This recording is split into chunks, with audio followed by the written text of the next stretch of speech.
Before the final session, I would like to make a special presentation. Each year, higher education innovation recognizes the best in higher education. This year, we've added a new award, established a new award called the HEI Institutional Award for Entrepreneurial Excellence. The award will be presented annually to a higher education institution that has the following successes: an outstanding record of student success, been consistently recognized by peer institutions for its innovative programs and services, a forward-looking president who has encouraged entrepreneurial thinking and who has advanced innovation throughout the institution, a motivated faculty and staff who have been recognized on the regional, state, or national level for outstanding accomplishments in innovative practices, and been considered a leading institution that has contributed to the future success of higher education. In the words of the nominating president, Dr. Jennifer Linden, an entrepreneurial institution is responsive to regional needs and plays a proactive role in leading change.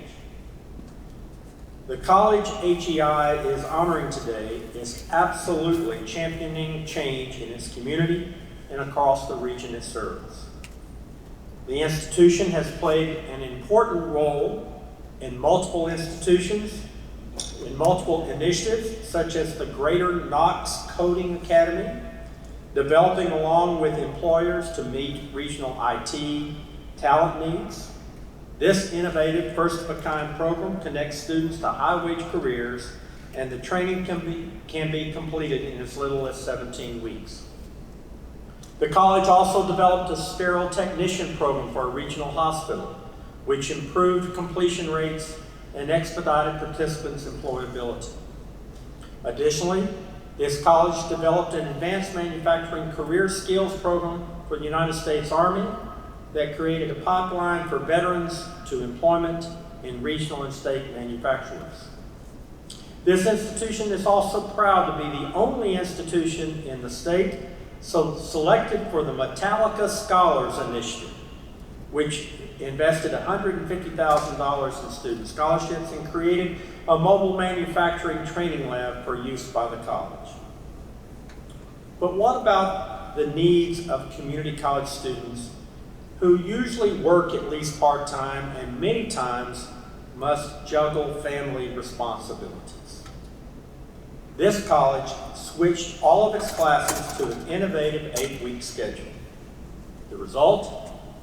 Improved student success and much higher retention. As all of you know, these innovations don't just happen without strong leadership. The president of this institution and an HEI Executive Workshop Series graduate is Dr. Justin Pate, who is with us today. Over the last 5 years, Dr. Pate has set the vision for Elizabethtown Community and Technical College to become the innovative college within the Kentucky Community and Technical College system. He has created a culture of entrepreneurism that has spread throughout the college, and he has put in place a leadership team that champions innovation. Furthermore, the college's faculty and staff have bought into this vision and culture change and have collaboratively executed these initiatives. It should be no surprise to anyone that ECTC has consistently been recognized as one of Kentucky's best places to work.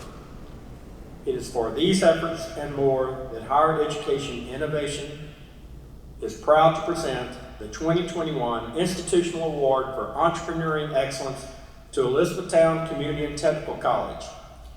Here to receive the award is ECTC President and CEO, Dr. Justin Pate.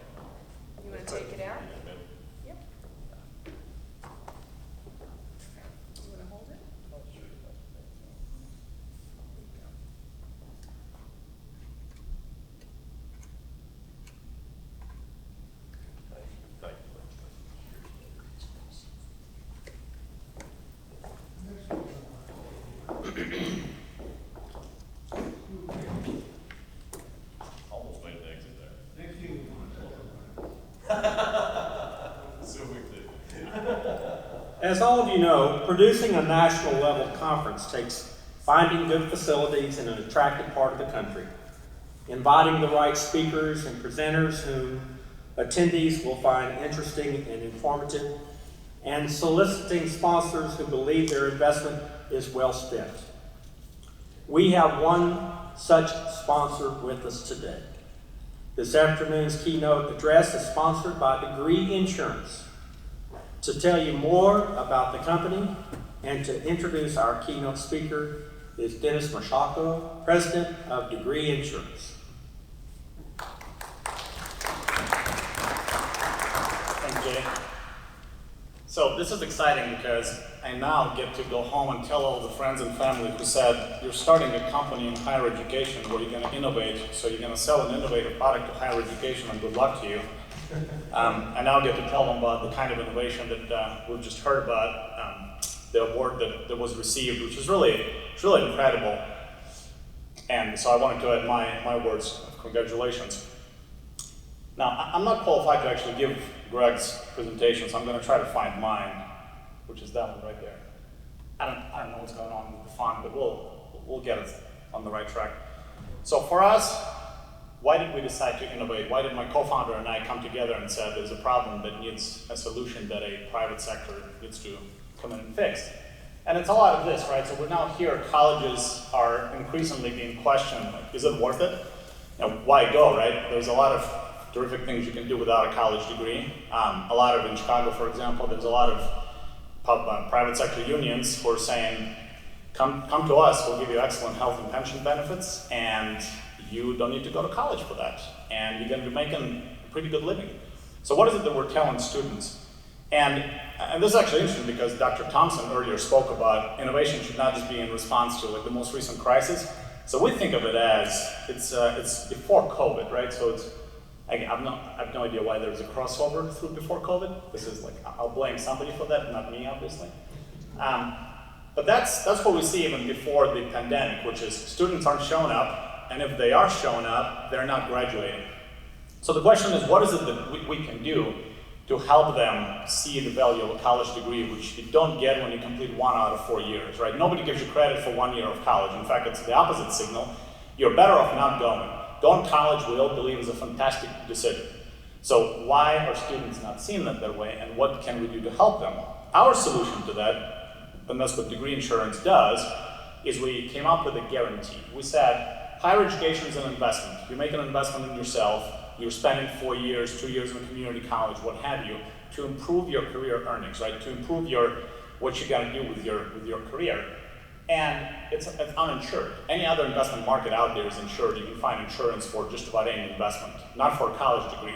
We said we can do that. We can say, if you go to college and you expect 5 years of salaries at this level, we can guarantee that you'll earn that. If you don't, we, the insurance company, Degree Insurance, will pay you the difference. And what's really interesting about that, I'm not going to get into the details because you guys all have the slides, and Seth and I, my colleague, are here for the duration of the conference where you can come and talk to us about how this actually works. But what's interesting there is as we look at whom does it actually help the most, it helps the students that we all want to be helping. We heard earlier about students who are underserved, underrepresented. Kids who look like me, so pretty well-off kids from the suburbs, when they go to college, if they graduate into a bad economy and there's no jobs and they have to hide from the economy somehow, they just enroll in graduate school. They get a law degree, they get an MBA, they're not struggling, they're self-insured, as it were.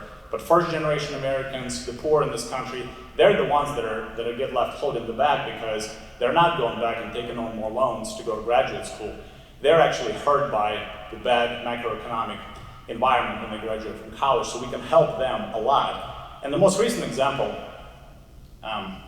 this is really funky. So there was supposed to be a slide here that tells you like Augustana case study, and it's all blank, and again, no idea what's happening there.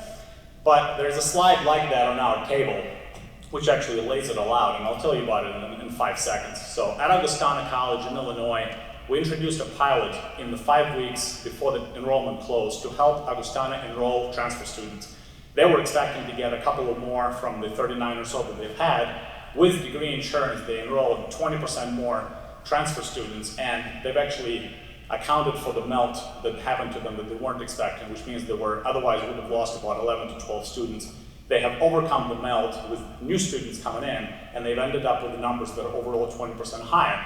And for us, it tells us that this is on the right track. This is what students and their families need, and there's definitely a place for this. This is a takeaway from some of the students that we've talked to about this, and they're saying, like, this is a no-brainer. This should exist. The fact that it hasn't for some reason is sort of baffling it's like an iPhone in a way. Once you see it, you can't unsee it. So the question we always frequently get is like, why didn't this exist before? And the answer to that has to do with a lot of data and how hard it is to actually deal with an insurance company around this concept.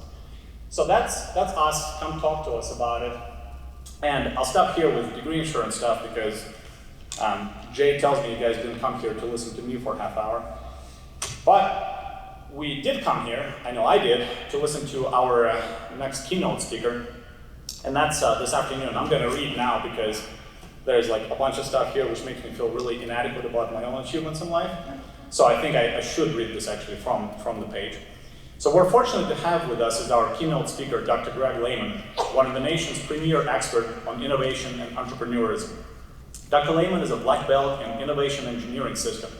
For 14 years, he served on the Baylor University faculty as a clinical professor in entrepreneurship. While there, he created and led the Technology Entrepreneurship Initiative, which actually interestingly connected business, engineering, law students with technology projects in the commercialization space and their corporate sponsors in US and China. It's actually bridging that sort of gap that often exists between what it is that's happening in college and what the real world needs. He also founded the Launch Initiative, Launch Innovative Business Accelerator at the Baylor Research and Innovation Collaborative, which in my notes it says more commonly known as the BRIC. I don't know who the most common it's referring to, but I haven't heard of it, so I'm just reading about it. So I thought it was interesting that it's more commonly known as the BRIC. Just recently, Dr. Leman transitioned to a brand new position as Chief Engineering Officer for Hemp Global Industries, where he is responsible for process optimization for all chemical engineering related initiatives in collaboration with suppliers, customers, and partners. And so this is where I was going to stop and say, like, clearly he's not busy enough. But he's also a valued member of the higher education innovation team here with Jay and others, serving as its transformation and innovation coach. In this role, he delivers workshops for current and aspirational college presidents to prepare them to lead transformation on their campuses. So with all of that said, would you please welcome Dr. Greg Lehmann.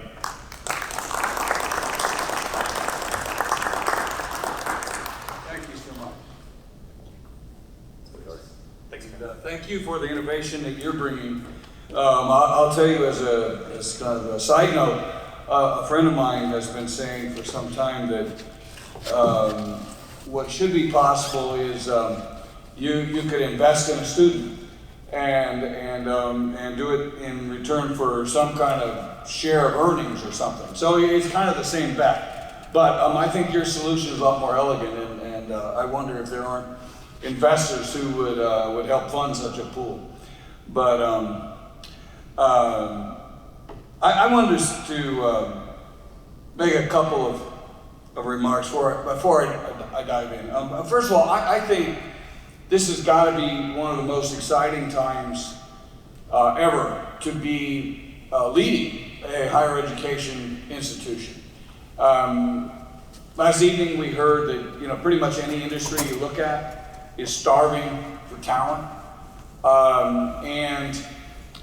Secondly, if you're a research institution, certainly the pace of technology change is faster than it's ever been. And so regardless of whether it's about teaching or both, teaching and research, this is a time when a lot of things are possible. And then to top it all off, we just are, well, I don't know if we've emerged, but this pandemic has proven to us that anything is possible, and a lot of rules that we didn't think could be broken can be broken.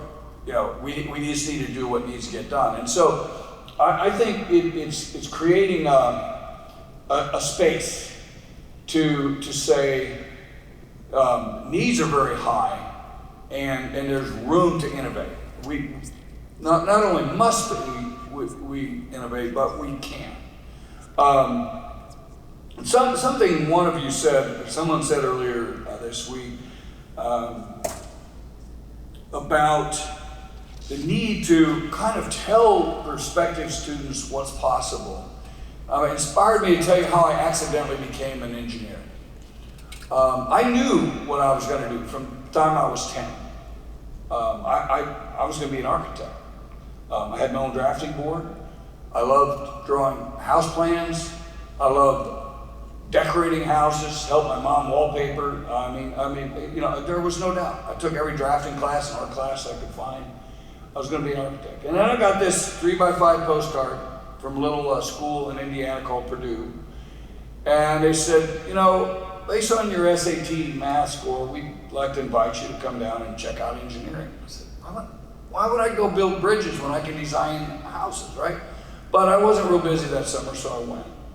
And a chemical engineer said, every problem that humanity faces is going to require chemical engineering.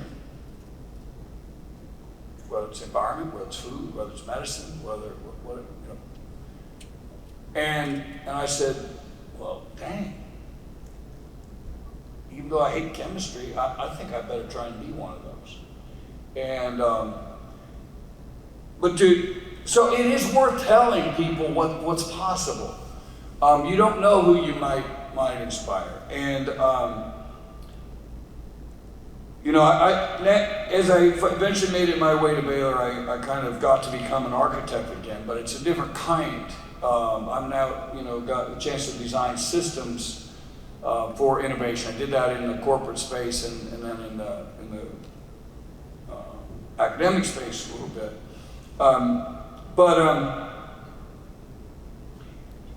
When you come to an institution and you're naive like I am, because I had only worked in industry, and they tell you that this is going to be really exciting because you're going to get to bring 3 different schools together to collaborate. I didn't realize that these silos are built with very thick concrete walls, and so I learned a little bit about how hard it is for you to get collaboration to happen on your campuses. I also kind of I didn't know any other way to teach people how to innovate and take technology from the bench to the marketplace without doing it. So I didn't know there could be another way to teach other than project-based or experiential learning. Right? A former CEO of mine said, the reason we loved business so much was so much like whitewater kayaking. You don't learn that in a book. You figure out how to avoid one wall, which might be market risk, and the other wall might be technical risk, and somewhere in there you got people risk. But I did develop, and we never really broke the barrier of cost for experiential learning. And one thing I was telling Mary earlier that I'm excited about is as an outcome of all this media-based, hybrid models of learning, is that if we're smart, I think we can free up more of our precious faculty time to really mentor, coach, do experiential type of projects, and really get people that deep dive into the real world that we heard about from our panel last night. And I don't know what that looks like. You may not know what that looks like, but I think that that's why I'm so excited about where we are at this moment in our history. And I would say that the last thing I want to tell you, just in terms of saying that the empathy that I have for you as presidents is this. I didn't know that presidents were different than CEOs in most major institutions. I didn't know they didn't get to say what happens, right? And I happened to get the attention of a president I love dearly, and who came to China with me and was a huge fan. what I didn't anticipate is how that might almost get me fired, because I thought that what he told me to do was everybody else would go along with it, just because he had said so. But so I know that you face a pretty tough job, and there's more hope in it. The reason I wrote such a long title is, this is exactly what I hope to show you this afternoon, is that, creating innovation, excitement, and momentum that is powerful enough to totally disrupt does not mean you have to start with somebody writing you a massive check. There are ways to do this that you can pay your way forward. And we have to, because there isn't anybody out there waiting to write us a massive check. But secondly, I wanted to point out to you that you are not the first person to be given an impossible job. I don't know how many of you, like me, grew up going to Sunday school, but they make nice stories. But did you ever stop and think what it would have felt like to stand in front of a bush in the middle of the desert and be told to go tell the king of the world to let 400, let whatever number of people leave, and your only apparent weapon is a stick? Oh, and by the way, you're a wanted for murder in the country you're about to go. I mean, that's almost as hard as being a college president, right? So Moses was wondering exactly what am I going to use. I got a stick, and why will people listen to me? And why will people? You don't have organizational power to make your faculty or your other stakeholders do what you want them to do. But what I want to talk to you about today is the stick that's in your hands, and what it takes to get people to listen to you. And so, there is an analogy here to the resource constraints and the resistances that you face. And the last thing that I never had puzzled me until recently, as I stopped and thought about it. But so if the story's true, the way it goes in Sunday school is God says, "What do you got in your hand, Moses?" He says, "A stick." He says, "Well, I got an idea. Why don't you throw it on the ground?" Okay, wham! It becomes a poisonous snake. Oh, good. This is a big improvement. Now I got a live snake to deal with it. So when you as president throw it down, say we gotta do something.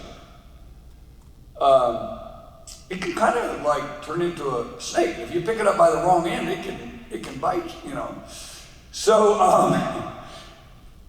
anyway, we can get past getting snake bit, I think, in the process, and that's the good news. And so the first thing I want to tell you that you have, because I've talked to enough of you to know, and the privilege to, I like you and Jay. I'm a huge fan of Justin and the work that they've done at E-Town, and a lot of the other folks we've had the privilege of talking with. But what you have, for one thing, is you have deep convictions, and you can turn that into a compelling narrative. You don't have the power to make anybody do much, but you have the power to inspire people to do a lot.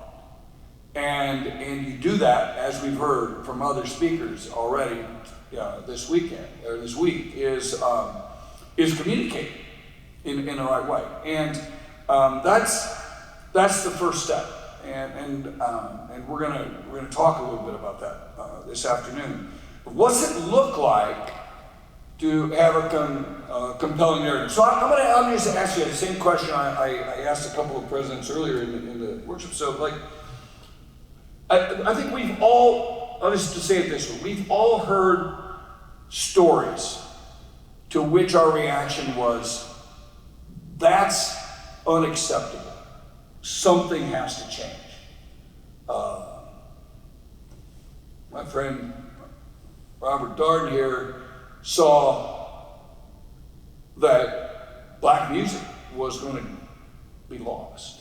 He said, that's not acceptable, right? We encounter stories like that. And sometimes we encounter stories, like in his case, where it says, and I'm going to do something about it, right? I'm not going to just say something needs to be done. I'm gonna find out how to do something. And that's the story that a president has to write about the reality of what their institution is facing and what opportunity is there for it to go for. The kind that gets its listeners to say, I'm in. We will change this. We will not let this go undone. And now, who are we talking to? Well, sometimes we're talking to this guy. You know, I could later over some bourbon tell you about how much fun my granddaughter and I have with this book. But it's like my all-time favorite book. And this character says, it's all these furry logic by Jane Seabrook. She said, this creature says, if you can keep your head when all about you are losing theirs, you know, it's quite possible you haven't grasped the situation. And, you know, that's often what presidents I've talked to seem to run into. You know, it's like, you think you're just, you know, kind of really smart and pristine, but maybe you just don't get it.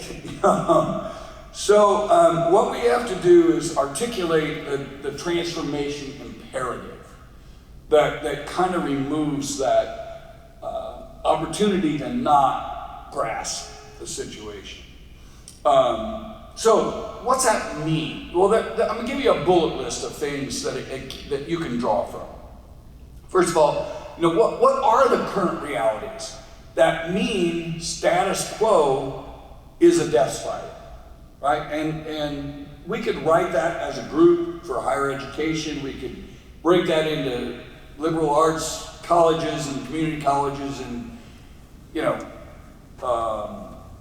we could leave Harvard out because they're funded forever, you know. But you can also write it, as we started to in a session earlier this afternoon, you know, for a very localized situation.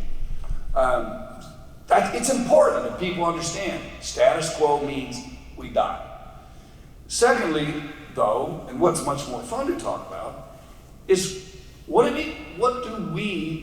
can we seize about the opportunity set that's now before us, where we've got massive need for all kinds of specialized talent, you know, and how do we turn those into sustainable value? Then what a lot of leaders, this is what I learned over the years in working with leaders from not higher ed, from companies and startups, but mostly in the corporate world, what people leave out is they either are, what they tend to do is they tend to be over prescriptive or too vague. And what we have really had to work hard to try to learn how to do is say, how do you say just enough so that the creativity is not limited, but it is inspired? And it is inspired to do things that line up with where we need to go. We heard this earlier today, that you gotta set a place where you're trying to get to. So what kinds of things are we imagining and thinking about? What kind of innovation do we want? And is there something that you might think we could do that you may just not understand that right now, until something else changes, we can't do, or is like off the page of our strategic window of focus? And again, people can make that so narrow that the only acceptable idea is you do what I want. And you know, like my refrigerator magnet says, teamwork is a whole bunch of people doing what I say.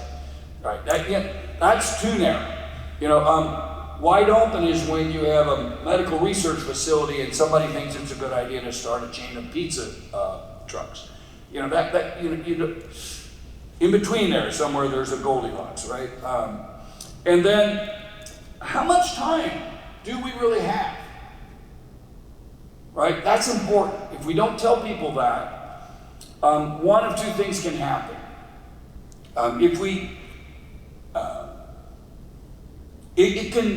They can come up with things that are so grandiose and are going to take way too long, or they. And I guess the trick you're trying to do is say it needs to be a really big idea, and we have to do it fast. So you're going to have to be way more creative than you thought you were going to have to be. But the last thing I like to draw from is, what else would you rather do than change the world? I mean, I've used this phrase nearly every time I meet with college presidents, and I say, men and women, you are doing God's work. When you unleash human potential, you are doing sacred work. And there can't be anything better than, whether it's a story of a kid who got to ride a Triple Crown winner, who they didn't know whether they could hold on the reins. What everybody's story is, we're trying to change the world for a lot of people. So if you ask yourself these questions, and you will have the raw material for the story that can be compelling. But that's not the only thing that you have to do. Seemed like there was something else. Okay. The second thing you have to do that a lot of leaders give too little attention to is enabling the people who say, I'm in. They don't all know what to do next, right? So we have to enable a pathway. And was it Aaron who had all the P words, and path was one of them, I think. I told him I got to get his book, because then maybe I could steal more stuff, because we tend to think alike and use some of the same words. But, okay, what I want you to understand here is that if we have a process that when people are gripped by your story, and then they have a way to really create great ideas that are both big enough and fast enough, and of all different kinds. I was floored, frankly, this morning in Mary's talk when she said, she didn't say the number, but spend a few $1,000 and buy some computers, for crying out loud, right? And you do 74 years worth of progress in a year on enrollment growth. Now, when you say the problem is your room is bad and what, I don't know what the other 6 things were. Maybe they were more complicated, but they were not so complicated that they couldn't make that much progress in a year, right? So not everything that is profoundly impactful sounds like this, Jimmy Carter asking the Polaris to be built when nobody had ever, thought of a nuclear submarine before, right? Some of them do, but what you want to have happen is not one great big mother of all ideas. You want to have a bunch of ideas that all look different, hit every different part of what you do. Some can be accomplished quickly, some take a lot longer, and nobody has to be told your idea is too little. It just fits in the portfolio in a different way.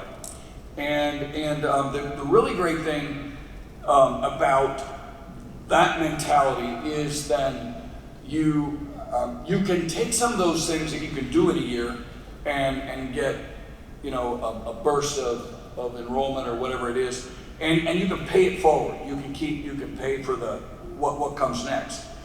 The second thing, and this is part of the thing that's already in your hand. I bet every one of you knows who are the go-to leaders, the champions of innovation and change on your campus. They're hard to miss. You take the energy that's already there. I don't know if you call it this in academia or not, but when I was in corporate world especially, we called it trying to push a rope uphill.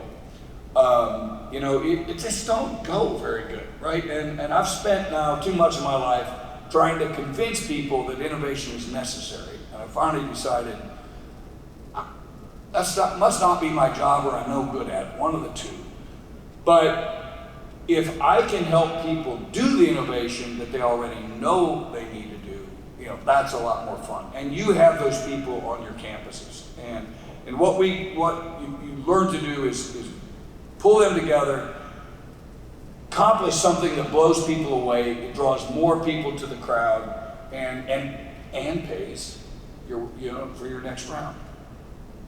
It fuels with initial projects become the money. And the person who taught me this, Robert Schaefer, I guess, in his little, not very well known paperback book called The Breakthrough Strategy, when everybody was trying to re-engineer the corporation, which meant spend $5 million on consultants, and then we'll work for 4 years and you'll flip a switch and then nirvana will happen.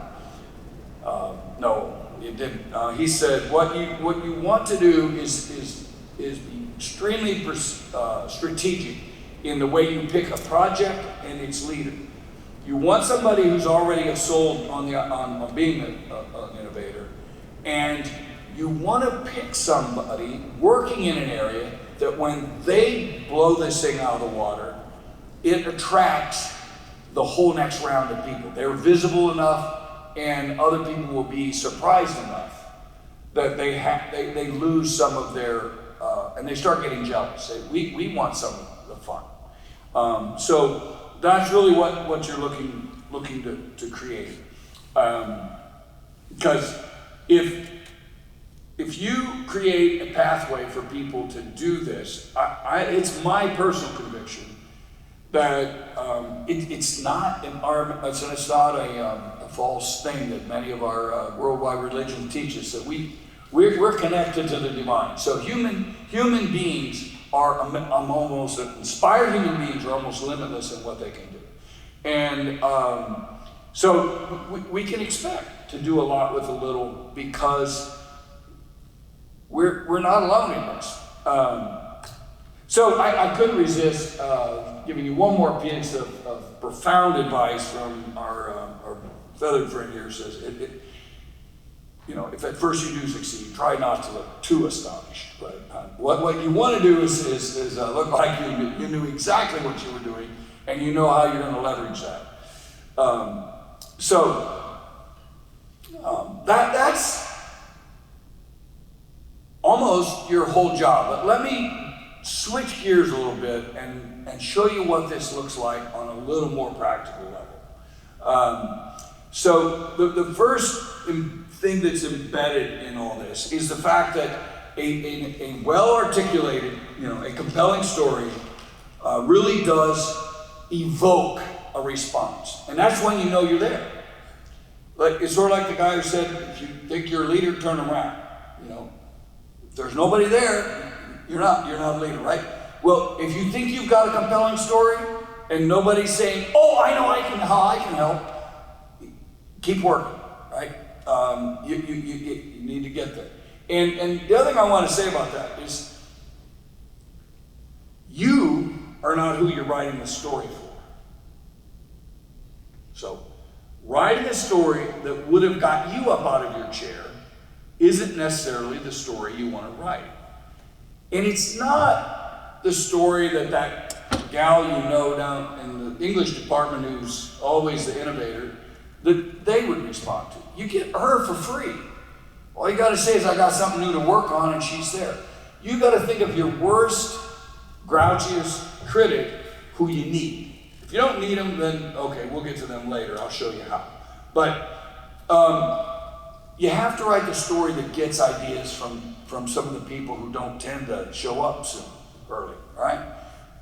So we do that in the form of a strategy canvas, and it can be a really, like, it can be a positive side, like, oh my gosh, problem, or it can be an oh my gosh opportunity, either one.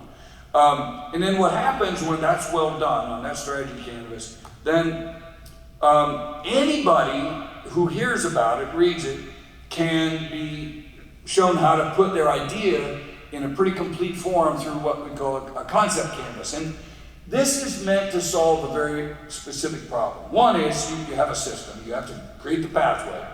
But secondly, it gets rid of half-baked ideas without you having to be the nasty person who said, you can do better than that.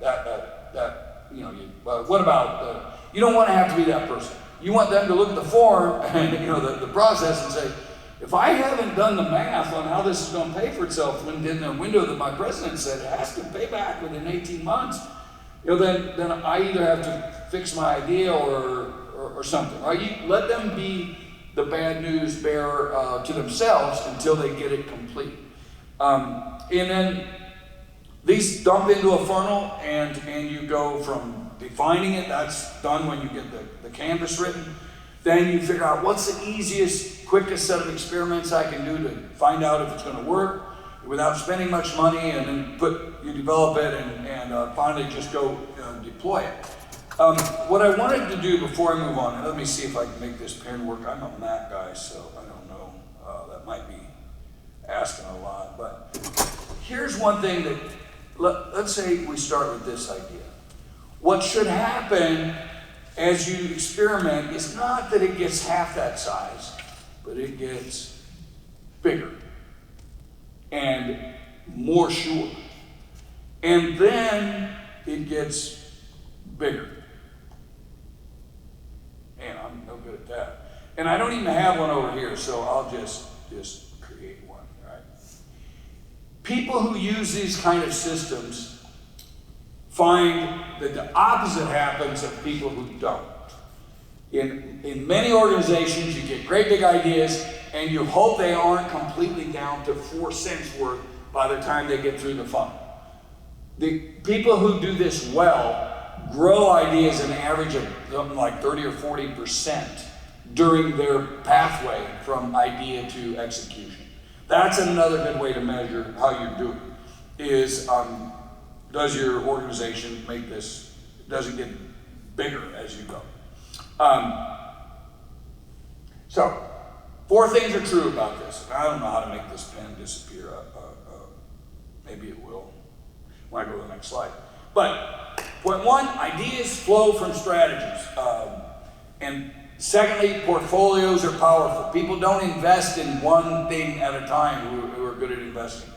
And the people who are out there, wherever that so-called coalface, as Deming referred to it during quality days, who's ever actually interfacing with the customer, they know stuff that you can't know unless you ask them. And you use rapid learning on very little dollars, and then quickly put all your money on the right stuff. That's why this can work. And ultimately, that leads me to what I would call a universal transformation formula.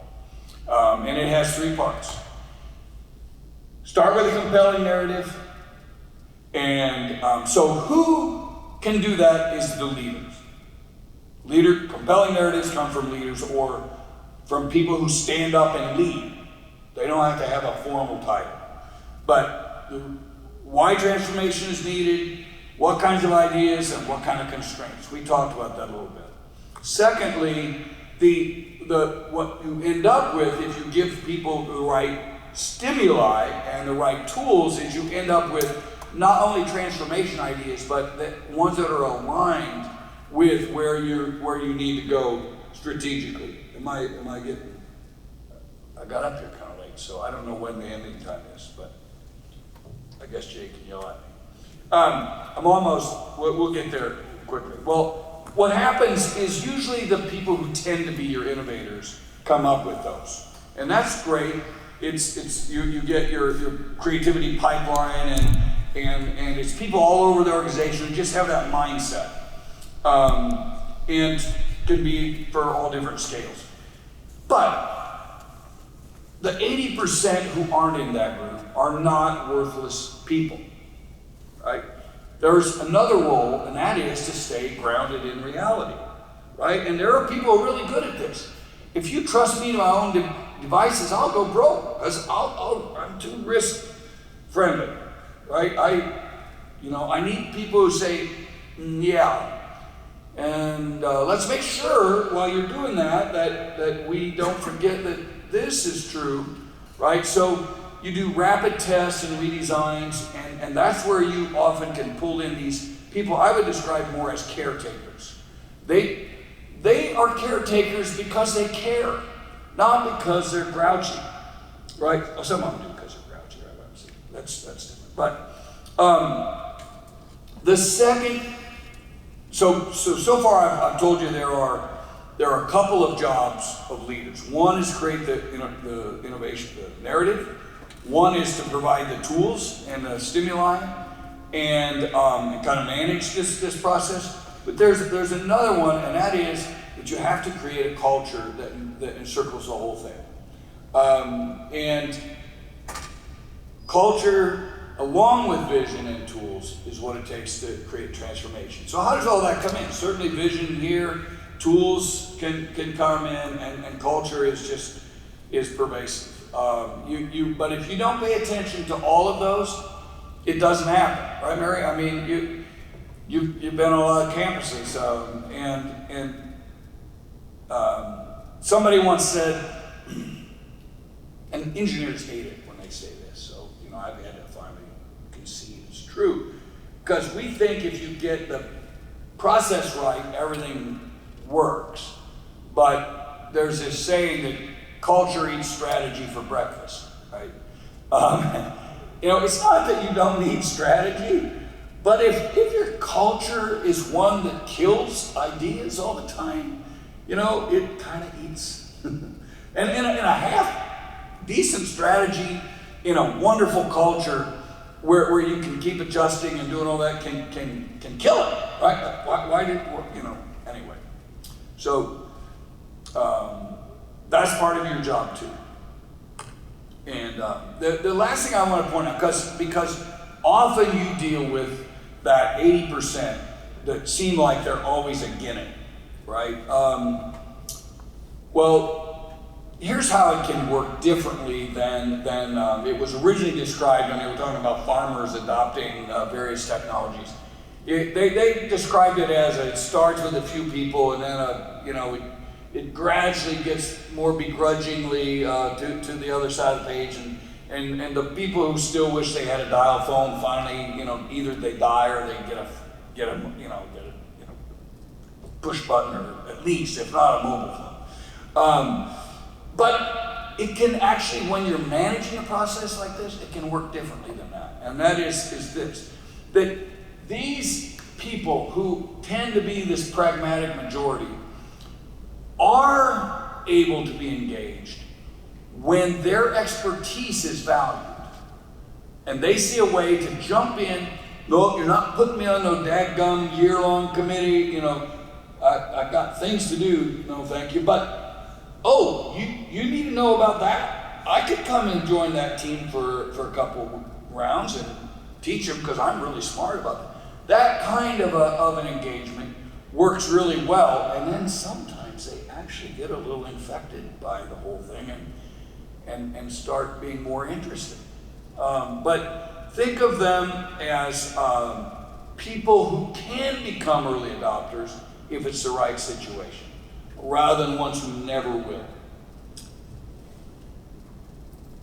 There are the sore heads, you got to outlive them.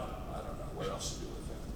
But this zone here, that where you're going from ideas to really building some momentum, doesn't always have the same people in it. It's always going to have a champion, and that's always going to be somebody who already gets it, until somebody else gets it, right? Then they can be one, right? But that's okay. It can spread from there to the right of the page, and people can come and go.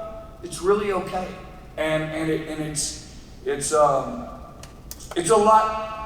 It can help you have a different attitude toward people who need the right kind of situation, and then they're finally in. Because the last thing you want to do is drive them further to the right-hand side of the page, right? You want them to know that if it weren't for their ability to see the ground, we could make some bad mistakes here, but you know this area really well, so come and make sure we've got it. So it does work a little bit differently than we thought. It's been a long day, so I'm not going to spend a lot of time on the actual tools. I'm just going to tell you that they exist for two reasons. One, the strategy canvas exists to help you know what all you have to think about to craft that story, and that it can be applied from anything to the overarching thing that our school is about to one committee. But if you're having people spend their time on something, there better be a good reason for it. You better be able to explain it. So it has a front and back page, and it allows you to tell that story. The other one is the concept canvas, which looks amazingly like the business planning model canvas, but we use a little bit different terminology. I like death threats, because when people have ideas, the last thing they want to think about is, why might this not work at all? And that's actually the very first thing they have to think about. Because if you're going to go spend $8 on an experiment, go spend it figuring out whether death threat number 1 is real or not, or whether you have a way around it. Don't wait till you've spent $800 or $80,000 and then find out you can't go around death threat number 1. Because we thought if we ignored it long enough, it might just go away.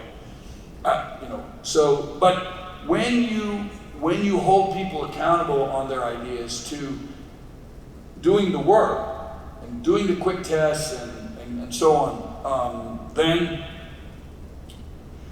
you never have to show up and be the downer. They'll figure it out, and they'll make their ideas better. That's part of why they grow, is because as they go through the process, they run into problems and they say, who could help me figure this out? And all of a sudden, an inventive thing that made that twice as good an idea happens, right? Or maybe there's 3 places we could implement this to create revenue instead of 1. So what happens when we get to the end of that is a well-run execution process that grows and accelerates the payback the more people use it. And that's why you don't have to pay for the biggest, baddest, most expensive idea that you really need to execute on with a check on day 1. You can find a way to break that down into parts. You can, while you're reshaping that, go make some money doing something else. Maybe it's honeybees, on the back 40, but it's something, right? And then, the realities that happen are, and I'll conclude with this, and I don't know if we have time for questions or not, but ideas really do flow from strategy, so that's why you have to do that. Portfolios include early wins as well as big wins. Some of the diseases of portfolios are, you either have, like 2 ideas that are both this big around, or you have 200 little ideas. Those are both bad outcomes. You need the variety, and they need to have different timelines on them. I used to plot path to cash for every idea, and also draw that portfolio as a timeline, because you can't afford to run out of money. You want to run the process in a way that people's reaction is, like design thinking has taught us, yes, and, rather than, yeah, but, you want make it possible for other people to make your idea better. And that's our world, there's not too much money laying around. So everything can be done with a lean mentality. And that doesn't mean a desperate mentality. That means a lot of bang for the buck mentality, and we can do that. So, thank you for your. Hardly anybody fell asleep. Rapt attention, and you know. Let me just say, God bless you for the work you do. If there's anything we can do to help you, that's our job, and we'll be glad to. Did you want me to take any questions, or it's kind of past the 4:30 time? So Yeah, I think it's fine. yeah, I'm around. Yep. So if you have questions, find me. And Jay, it's all yours. Thank you, Greg. We really appreciate that. I've worked through his 2 canvases before, and they're really great tools. So if you get a chance to visit with him about those instruments, it could really help you in doing some planning at your institution. Okay, folks, we're at the end of the day. Hope you'll have a good night tonight. You're on your own for dinner. Tomorrow we'll kick it off again at 8:45, and we'll be back here. Have a good evening. We'll see you tomorrow.